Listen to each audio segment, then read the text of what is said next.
Hello everyone, it is Dylan from Yu-Gi-Oh! Everything, and welcome back to another Yu-Gi-Oh! Theory video. This is my 5th formal theory, and it is a video that I have been working on since making the timeline one. So this is a theory that's been in the works for a little over a month, and what I'm proposing is that Darkness, or Nightshroud in the dub, the main antagonist of the Yugioh GX anime, predicted major plot points from Yugioh 5Ds, Yugioh Zexal, and Yu-Gi-Oh! Arc 5. So let's get right into it. Whether you agree or disagree with what I'm about to say, I hope you enjoy regardless, and comment all of your thoughts down below. Let's begin. For those of you that have never seen Season 4 of GX or any Yu-Gi-Oh! In Japanese, you are probably unfamiliar with the antagonist that we will be focusing on in this theory, and that is Darkness. Darkness basically is a god. He controls Fubuki or Atticus roads in the dub in different points through that mask, and controls many different people throughout Season 4. He doesn't reveal his true form until episode 177, the 4th last episode of GX, where he duels the main protagonist Judai or Jaden in the dub for 2 episodes right before the famous Yugi vs. Judai duel takes place and GX comes to an end.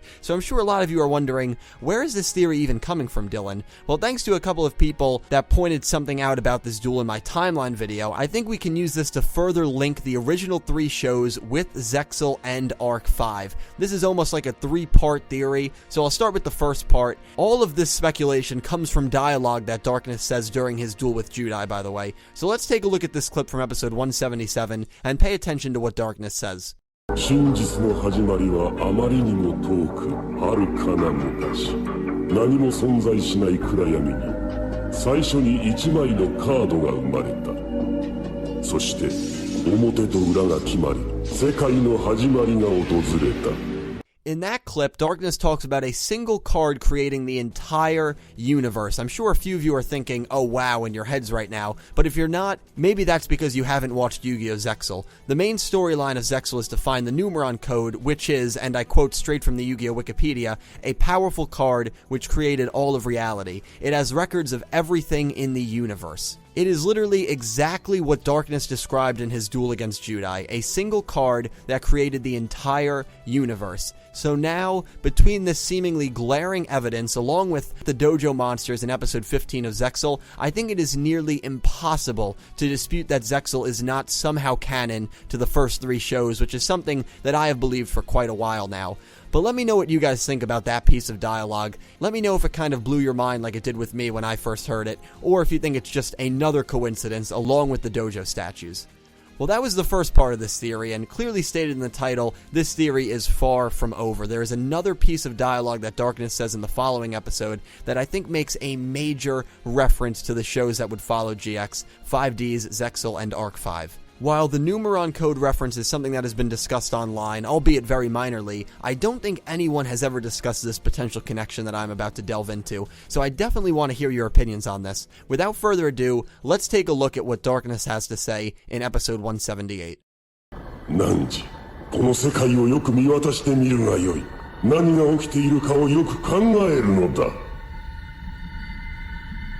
止まらぬ異常気象止まらぬ天変地異止まらぬ紛争、テロ、壊れた人間たちが起こす異常な事件の数々 Okay, so I'll admit it, when I first watched this scene, I really didn't think anything of it, but then I went back and focused on the phrases he said again. In this order, he lists abnormal weather, unnatural occurrences, unstoppable disputes, and terrorism. Let's actually think about those statements for a second, beginning with unnatural occurrences. The reason Domino City was destroyed between GX and 5Ds was because of an event known as Zero Reverse. Basically, the main energy source was overflown with dark energy, thus creating the result you're seeing on screen, which assumingly killed every person living in Domino City at the time. Now, if this was a storm, a tornado, a hurricane, for instance, well, for starters, it would be one of the most destructive storms in history, but it would be considered a natural disaster. This is a natural disaster. This is the farthest thing from a natural disaster. How about the next statement he makes, unstoppable disputes?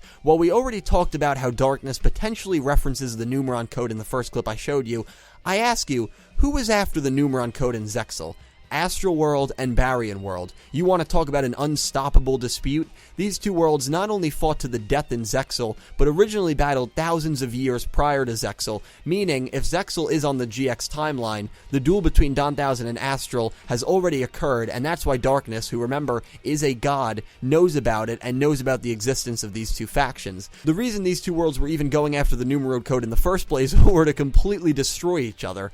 So now let's take a look at the final phrase, terrorism. This one immediately clicked with me, and before people comment that I'm misusing the definition of terrorism, I'll read it right off Google. Terrorism is the unlawful use of violence and intimidation, especially against civilians, in pursuit of political aims. If you have seen Arc 5, you immediately know what I'm going to say. How about Akaba Leo's attack on the XZ's dimension? For those that haven't seen it, just one day, completely out of the blue, Leo sent soldiers to basically kill off and destroy as many people as his army possibly could. His political motivation in this case was to make the four dimensions become one again in order to revive his daughter Rei. Not only were hundreds, maybe thousands of innocent lives lost in the XZ's dimension alone, but by the time Yuya and others reach Heartland in episode 100, the city is completely obliterated. I know terrorism is a very disturbing and dark concept, but the fact is, you can easily call this an act of terrorism. And the greater, creepier fact is, everything that Darkness said eventually came true in the next 3 Yu-Gi-Oh shows.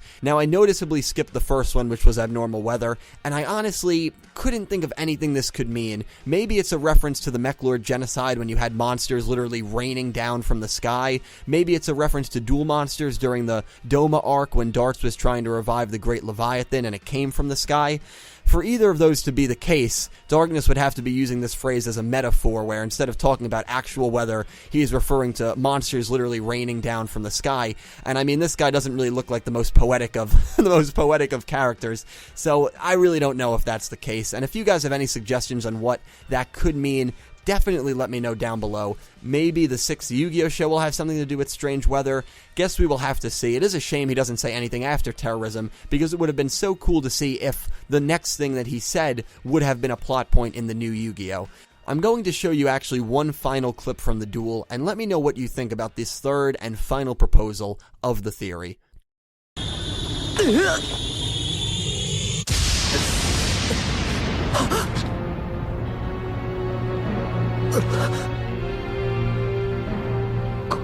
これが人間の未来。これこそが変わらぬ運命。お前たちの未来だ。 The future of human beings. Where have we seen a dark orange, destroyed ruins color scheme background like this before? Or 3 real-life years in the future, I should say. Take a look at this picture from the destroyed 5Ds timeline, the one where the Mech Lord genocide occurs. You have to admit, there is definitely, at the very least, a slight resemblance between what Darkness shows Judai and what the actual destroyed world in Yu-Gi-Oh 5Ds looks like. But isn't it interesting that Darkness gets almost all of these predictions wrong? First off, he thinks that one person can't bring him down and stop him, but Judai does. The future of human beings is saved, thanks to Yusei. The unstoppable dispute is stopped, thanks to Yuma. And well, at the moment it seems Arc 5's show has been completely reset. Currently, we are at episode 140, but if that's the case, the terrorism we once saw in Arc 5 has been completely reset and nothing bad has happened now. That could change based on how Arc 5 ends, but it's still interesting to note that while Darkness may have nailed all of these predictions on the head, most of them were changed or saved thanks to the efforts of the protagonists of the Yu-Gi-Oh shows.